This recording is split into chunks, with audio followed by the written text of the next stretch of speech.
Isabela Vargas, conocida en el implacable mundo gastronómico de Chicago como La Cuchilla, sentía un poder embriagador cada vez que sus dedos se deslizaban sobre el teclado. Sus críticas eran sentencias, capaces de elevar un restaurante a la gloria o hundirlo en el olvido.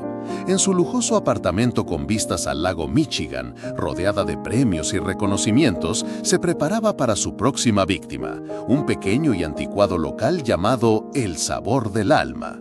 Las reseñas en línea eran mediocres, describían un lugar anclado en el pasado, regentado por un anciano solitario. Para Isabela era el objetivo perfecto para reafirmar su estatus como la máxima autoridad del buen gusto, una defensora de la innovación culinaria frente a la nostalgia insípida. No imaginaba que en ese rincón olvidado, entre aromas de guisos caseros y manteles de cuadros, se enfrentaría a una verdad que haría temblar los cimientos de su carrera y de su propia identidad. Lo que estaba a punto de desatar cambiaría no solo el destino del anciano, sino el suyo propio, para siempre. El hombre detrás de El Sabor del Alma era Julián, un chef de 70 años cuyos ojos cansados habían visto pasar décadas de modas y tendencias. Su restaurante era su refugio, un templo dedicado a las recetas que su abuela le enseñó, platos sencillos pero cargados de historia y emoción. Cuando Isabela entró, con su aire de superioridad y su bloc de notas en mano, Julián sintió un escalofrío. Sabía quién era ella. Su reputación la precedía como una tormenta. Isabela examinó el local con una mueca de desdén. Las paredes de madera, las fotos en sepia, la música suave y antigua, todo le parecía un testamento al fracaso. No vio el alma del lugar, solo vio polvo y obsolescencia. Julián se acercó a su mesa con una sonrisa amable, ofreciéndole la carta. «Bienvenida», dijo con voz suave. «Espero que encuentre algo que le guste». Isabela ni siquiera lo miró. «Veremos si su comida es tan anticuada como su decoración», respondió con frialdad, abriendo el menú como si fuera un expediente criminal. El juicio de Isabela fue rápido y brutal. Cada plato que Julián le servía con esmero, desde la sopa de lentejas hasta el estofado de carne, era recibido con una crítica silenciosa y una anotación mordaz. Para ella, la comida de Julián carecía de técnica, de sorpresa, de vanguardia. Era, en sus propias palabras mentales, comida de abuelita, un insulto en su vocabulario. No podía percibir el amor y la paciencia cocinados a fuego lento, solo la ausencia de espumas, aires y de construcciones que ella consideraba el estándar de la excelencia. Al final de la cena, Isabela pagó la cuenta y se levantó, dejando tras de sí un silencio helado. Julián la observó marchar, su corazón encogido. Sabía lo que vendría después. Había puesto toda su vida en esos platos, todo su amor. Pero para la jueza más temida de Chicago, su alma no tenía ningún valor. Sentía que no solo había fracasado como chef, sino que había deshonrado la memoria de quienes le enseñaron a cocinar. 2 días después, la crítica de Isabela cayó como una bomba atómica sobre El Sabor del Alma. El titular era despiadado: El Sabor del Alma, una reliquia polvorienta que debería cerrar sus puertas. En su columna, Isabela no solo masacraba la comida, sino que se burlaba de la atmósfera y ridiculizaba la figura de Julián, describiéndolo como un anciano aferrado a un pasado irrelevante. Usó palabras como insípido, patético y un insulto a la evolución culinaria de Chicago. Cada frase era un dardo envenenado, diseñado para aniquilar. La crítica se hizo viral. Los fieles clientes del barrio, que habían encontrado consuelo en la comida de Julián durante años, dejaron de venir, intimidados por el juicio de la experta. Los curiosos que se acercaban lo hacían solo para tomar una foto del peor restaurante de la ciudad y marcharse entre risas. En menos de una semana, El Sabor del Alma pasó de ser un humilde pero constante negocio a un mausoleo vacío y silencioso. Julián sentía el peso de cada silla vacía. Por primera vez en 40 años, su cocina estaba apagada. Se sentaba en la penumbra del comedor releyendo la crítica una y otra vez, las crueles palabras de Isabela resonando en su cabeza. No sentía rabia, sino una profunda y abrumadora tristeza. ¿Realmente todo lo que había hecho con amor era patético? ¿La comida que había consolado a tantos corazones rotos era un insulto? La crítica de Isabela no solo había destruido su negocio, había destrozado su espíritu. Sus manos, que antes se movían con la agilidad de un artista creando una obra maestra, ahora temblaban al sostener la hoja de periódico. Veía el reflejo de su rostro cansado en las ventanas oscuras del local y se preguntaba si Isabela tenía razón, si tal vez su tiempo ya había pasado y era hora de rendirse. La soledad lo envolvía como una mortaja, y el silencio de su amado restaurante era más ensordecedor que cualquier crítica. Mientras tanto, Isabela celebraba su victoria. Su artículo era el más leído del mes, sus editores la felicitaban y sus seguidores en redes sociales aplaudían su honestidad brutal. Se sentía en la cima del mundo, una reina de hielo en su trono de críticas afiladas. Para ella, el cierre inminente de El sabor del alma era una prueba de su poder, una muesca más en su cinturón de éxitos. Sin embargo, en las noches silenciosas, una extraña imagen se colaba en sus pensamientos, el rostro de Julián. Recordaba la dignidad con la que le había servido, la tristeza en sus ojos cuando ella se marchó. Era una punzada incómoda, una pequeña grieta en su armadura de arrogancia. Se decía a sí misma que era el precio del progreso, que los débiles debían caer para que los fuertes prosperaran. Pero, por alguna razón, no podía olvidar la mirada de aquel anciano, una mirada que parecía esconder una historia mucho más profunda que la de un simple cocinero fracasado. Pasaron las semanas y el sabor del alma agonizaba. Julián había puesto un cartel de "Se vende" en la ventana, una bandera blanca que declaraba su rendición. Había agotado sus ahorros tratando de mantener el local a flote, pero era inútil. La mancha de la crítica de Isabela era indeleble. Cada día, Julián abría la puerta por pura costumbre, limpiaba las mesas vacías y se sentaba a esperar a clientes que nunca llegaban. Sus vecinos lo miraban con una mezcla de lástima y temor, como si su fracaso fuera contagioso. Él simplemente asentía con una sonrisa triste, aceptando su destino en silencio.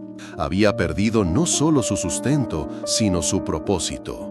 La cocina, que había sido el corazón de su vida, ahora era una habitación fría y silenciosa, un recordatorio constante de su humillación pública. El aroma a guiso casero había sido reemplazado por el olor a derrota y a sueños rotos. Una noche, mientras volvía de una cena de gala, el chofer de Isabela tuvo que desviarse por una calle que ella no frecuentaba. Al pasar, reconoció la fachada de El sabor del alma. Las luces del interior estaban encendidas. Movida por un impulso que no comprendió, le pidió al conductor que se detuviera. Se bajó del auto, su elegante vestido de seda contrastando con la modestia del barrio. A través del cristal vio a Julián. No estaba sentado lamentándose, estaba en la cocina, con su delantal puesto, moviendo una olla sobre la estufa. Cocinaba solo para él, con la misma concentración y el mismo cuidado que si estuviera sirviendo a un rey. Isabela se quedó paralizada. Había algo en esa escena que la desconcertó. Vio una devoción, una pasión que iba más allá del éxito o el fracaso. Este hombre no cocinaba por dinero o por fama, cocinaba porque era parte de su ser. Esa imagen la persiguió durante días. Se encontró a sí misma cuestionando su propio trabajo. ¿Realmente era una defensora del arte culinario o simplemente una destructora de sueños? Su carrera se basaba en juzgar el producto final, pero nunca se había detenido a pensar en el alma que había detrás. Empezó a investigar sobre las viejas glorias de la cocina, chefs que habían priorizado el sabor sobre la técnica, la emoción sobre la presentación. Fue entonces cuando releyó el libro que la había inspirado a convertirse en crítica, La cocina del mago, escrito por el legendario chef Alejandro Rivera. Rivera era un genio, un innovador que, en la cima de su fama mundial hace 20 años, había desaparecido sin dejar rastro. Su filosofía era simple: la mejor cocina no se hace con las manos, sino con el corazón. Isabela suspiró. Chefs como Rivera ya no existían, o eso creía ella. La culpa, una emoción desconocida para Isabela, comenzó a roerla por dentro. La imagen de Julián cocinando solo en su restaurante vacío no la abandonaba. Decidió que tenía que hacer algo, aunque no sabía exactamente qué. No podía retractarse de su crítica, su orgullo no se lo permitiría. Pero quizás podía ofrecerle algo, una compensación económica, un gesto que aliviara su conciencia. Con esa idea en mente, una tarde se dirigió a El Sabor del Alma. El cartel de Se Vende parecía más grande y desolador que la última vez. Entró en el local, el sonido de la campanilla de la puerta resonando en el silencio sepulcral. Julián estaba sentado en una de las mesas, mirando una vieja fotografía. Al verla, sus ojos mostraron una mezcla de sorpresa y dolor. ¿Viene a asegurarse de que el veneno hizo efecto?, preguntó con una voz cansada pero sin rencor. Isabela se sintió pequeña. Las palabras que había preparado sonaban vacías y condescendientes en su cabeza. Yo lo siento, balbuceó, sorprendiéndose a sí misma. No debí ser tan cruel. Julián la miró fijamente, y por un instante, Isabela vio un destello de la antigua fuerza en sus ojos. Usted hizo su trabajo, señorita Vargas, respondió él, poniéndose de pie. Juzgó mi comida según sus estándares. No la culpo por eso. La culpo por no tener corazón. La acusación la golpeó con la fuerza de una bofetada. Julián se dio la vuelta y caminó hacia la cocina. Ya que está aquí, déjeme ofrecerle algo. Una última sopa, la que preparo para mí cuando el alma necesita consuelo. Isabela, sin saber por qué, asintió y se sentó. Sentía que algo importante estaba a punto de suceder, una pieza final del rompecabezas que la atormentaba. Julián regresó minutos después con un tazón humeante. Era una simple sopa de vegetales, sin adornos, sin pretensiones. El aroma, sin embargo, era increíblemente reconfortante. Le recordaba a algo lejano, a su infancia. Julián colocó el tazón frente a ella con una mano firme. Y fue en ese preciso instante que el mundo de Isabela se detuvo. La luz que entraba por la ventana iluminó la mano derecha del anciano, la mano que sostenía el plato. Y en el dorso de esa mano, justo debajo de los nudillos, había una cicatriz. No era una cicatriz cualquiera, tenía una forma distintiva, casi como una estrella imperfecta. Una marca que ella había visto cientos de veces en las fotografías de su libro más preciado. Una cicatriz idéntica a la del legendario chef Alejandro el Mago Rivera, su ídolo, el hombre que la había inspirado a amar la cocina antes de que la arrogancia la consumiera. Isabela sintió que el aire abandonaba sus pulmones. El tazón de sopa, la mesa, el restaurante entero pareció desvanecerse. Solo podía ver esa cicatriz, esa marca inconfundible que había estudiado hasta memorizarla. La misma cicatriz que, según la biografía de Alejandro Rivera, se había hecho de niño al caer sobre una estufa de leña mientras intentaba cocinar su primer platillo. Levantó la vista lentamente, sus ojos buscando los de Julián, y el rostro cansado del anciano se transformó ante ella. De repente, vio los rasgos del joven y apuesto chef de las fotografías en blanco y negro, el brillo de genialidad que el tiempo y el dolor habían ocultado. No era Julián, era Alejandro Rivera, el mago, su héroe. Y ella, la Cuchilla Vargas, la crítica más temida de Chicago, lo había humillado, lo había destruido, lo había llamado patético e irrelevante. La ironía era tan cruel, tan devastadora, que le robó el aliento. ¿Te está gustando esta historia? Deja un like y suscríbete al canal. Ahora continuamos con el video. La revelación la golpeó como una ola gigante, arrastrándola a un mar de vergüenza y arrepentimiento. «Usted», susurró, su voz apenas un hilo tembloroso. «Usted es Julián, o más bien Alejandro, la miró con una tristeza infinita pero sin sorpresa. Asintió lentamente. Ese hombre murió hace mucho tiempo, señorita Vargas. Murió el día que se dio cuenta de que la gente venía a mis restaurantes a ver al mago, pero ya no a saborear la comida. El mundo de Isabela se hizo añicos. Toda su carrera, construida sobre la supuesta búsqueda de la excelencia, era una farsa. Había perseguido tendencias, técnicas y nombres, pero cuando tuvo la verdadera excelencia frente a ella, pura y sin adornos, no solo no la reconoció, sino que la aniquiló con su soberbia. Las lágrimas comenzaron a rodar por sus mejillas, lágrimas de una vergüenza tan profunda que quemaba. Había destrozado al único hombre que siempre había admirado, al pilar sobre el que había construido su vida. ¿Por qué? Fue lo único que pudo preguntar. ¿Por qué esconderse aquí? ¿Por qué dejarlo todo? Alejandro se sentó frente a ella, su mirada perdida en los recuerdos. Estaba cansado, confesó. Cansado de la presión, de las estrellas Michelin, de los críticos que buscaban errores en lugar de emociones. Cansado de crear platos que eran técnicamente perfectos, pero emocionalmente vacíos. Perdí el norte, perdí el alma, así que desaparecí para encontrarla de nuevo. Señaló el tazón de sopa que seguía humeando frente a Isabela. La encontré aquí, en la simplicidad, en la memoria de mi abuela, en la sonrisa de un cliente que saborea un recuerdo de su infancia. Eso es lo que usted llamó patético. Pero para mí, señorita Vargas, esto es la verdadera cocina. Cada palabra era un clavo en el ataúd de la arrogancia de Isabela. Se dio cuenta de la magnitud de su error, un error que no se podía reparar con una simple disculpa o una suma de dinero. Isabela se quedó en silencio procesando la confesión de Alejandro. El chef legendario no había desaparecido por una tragedia o un escándalo, sino por una crisis existencial, una búsqueda de la autenticidad que ella misma había pisoteado. Miró la sopa y por primera vez no la analizó con la mente fría de una crítica, sino que la sintió con el corazón. Tomó la cuchara con manos temblorosas y probó un sorbo. Una explosión de sabor puro y honesto inundó su paladar. Era simple, sí, pero también era complejo en su profundidad. Podía saborear cada vegetal, el caldo hecho con paciencia. Y algo más, algo intangible. Era calidez, era consuelo, era alma.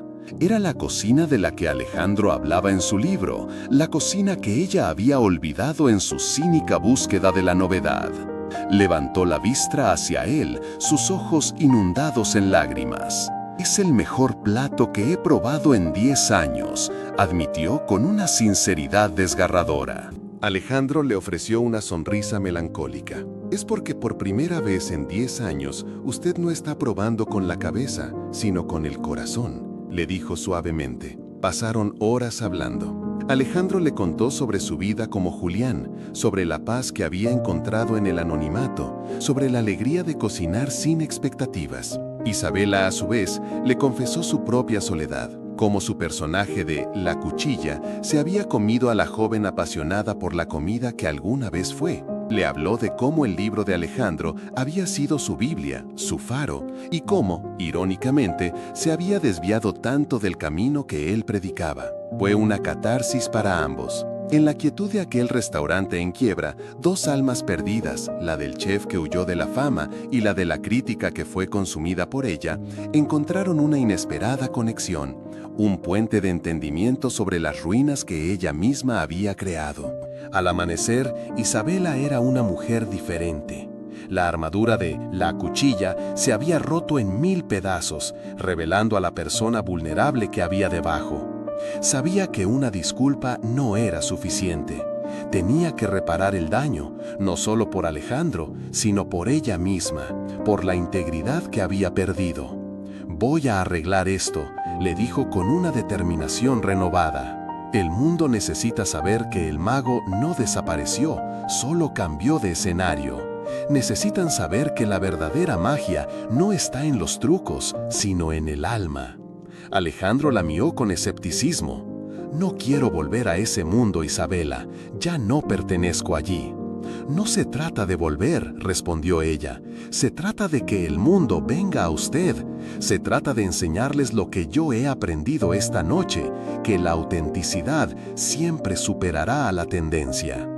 Por primera vez en 20 años, un destello de esperanza brilló en los ojos del legendario chef. Isabela se encerró en su apartamento, pero esta vez no para escribir una crítica destructiva, sino para crear su obra más importante. No contactó a sus editores, compró una página completa en el periódico con su propio dinero. Trabajó sin descanso, no como La Cuchilla, sino como Isabela Vargas, la aprendiz que había encontrado a su maestro. El artículo no era una reseña, era una confesión pública.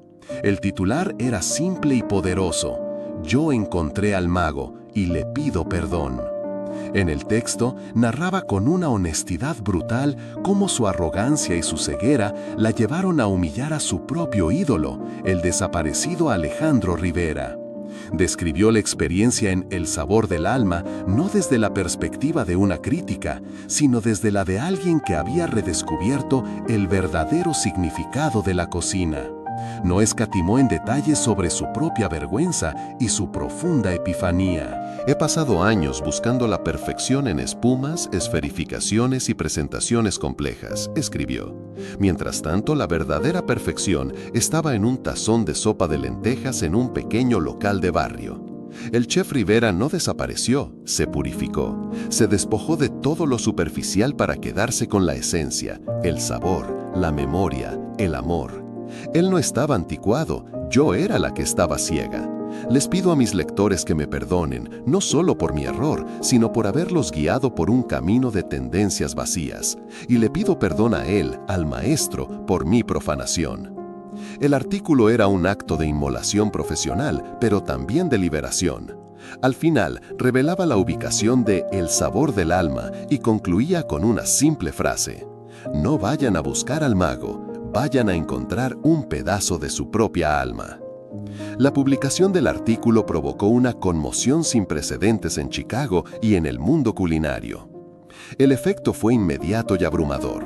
La historia del chef legendario que vivía en el anonimato y la crítica que lo destruyó para luego redimirse cautivó a millones. La gente no sentía desprecio por Isabela, sino admiración por su valentía y su honestidad. Al día siguiente, una multitud se congregó frente a El sabor del alma. No eran críticos ni foodies en busca de la última moda, eran personas normales, familias, jóvenes y ancianos, todos atraídos por la promesa de probar comida con alma. Alejandro, al ver la fila que daba la vuelta a la manzana, se sintió abrumado y quiso cerrar la puerta, pero entonces vio a Isabela. No estaba vestida con ropa de diseñador, sino con un simple delantal. Estaba afuera, organizando la fila, sonriendo, hablando con la gente. «Tranquilo, chef», le dijo, «yo me encargo de la sala, usted solo haga su magia». Alejandro, conmovido por el gesto de Isabela y la mirada expectante de la gente, respiró hondo y encendió los fogones de su cocina. Esa mañana, El sabor del alma renació de sus cenizas. El restaurante estaba abarrotado, pero el ambiente no era el de un lugar de moda. Había un respeto reverencial, una calidez comunitaria. Isabela trabajaba incansablemente como mesera, explicando con humildad cada plato, contando la historia detrás de las recetas de la abuela de Alejandro. Ya no era La Cuchilla, era simplemente Isa, la aprendiz agradecida. Los clientes no solo comían, saboreaban. En cada bocado encontraban no solo un sabor delicioso, sino también una conexión, un recuerdo, una emoción. Las lágrimas de alegría y nostalgia eran más comunes que las fotos para redes sociales. La gente salía del restaurante con el estómago lleno y el corazón conmovido, agradeciendo a Alejandro no por ser una leyenda, sino por recordarles el sabor del hogar. La noticia se extendió por todo el mundo. Chefs de renombre, antiguos discípulos de Alejandro, viajaron a Chicago solo para probar su comida y presentar sus respetos. Periodistas de medios internacionales hicieron fila como cualquier otro cliente. Pero Alejandro se mantuvo firme en su filosofía. No amplió el menú, no subió los precios, no aceptó ofertas para crear un imperio. Siguió cocinando sus platos sencillos con los mejores ingredientes y todo su corazón. El Sabor del Alma se convirtió en algo más que un restaurante. Se convirtió en un santuario, un lugar donde la gente iba a sanar, a recordar y a reconectar con lo esencial. Isabela se quedó a su lado, convirtiéndose en su socia, su gerente y su amiga más cercana. Había encontrado su verdadera vocación, no en juzgar el trabajo de otros, sino en ayudar a que el genio de uno brillara con toda su luz. Juntos crearon una pequeña fundación. Con las ganancias del restaurante, abrieron un comedor comunitario en el mismo barrio, ofreciendo comida caliente y digna a los más necesitados. Alejandro enseñaba a jóvenes en riesgo a cocinar, no para que se convirtieran en chefs famosos, sino para que aprendieran un oficio y el valor de alimentar a otros con amor. Isabela, por su parte, utilizaba su plataforma para promover a pequeños productores locales y a restaurantes familiares que, como el Sabor del Alma, mantenían viva la llama de la cocina auténtica. Habían transformado un error devastador en una fuerza de bien, demostrando que la redención es posible cuando nace de la humildad y el arrepentimiento sincero. La cicatriz en la mano de Alejandro ya no era solo el recuerdo de un accidente infantil, sino un símbolo de resiliencia y de la belleza que se encuentra en la imperfección. La historia de Alejandro e Isabela se convirtió en una leyenda moderna en Chicago, un testimonio del poder de las segundas oportunidades.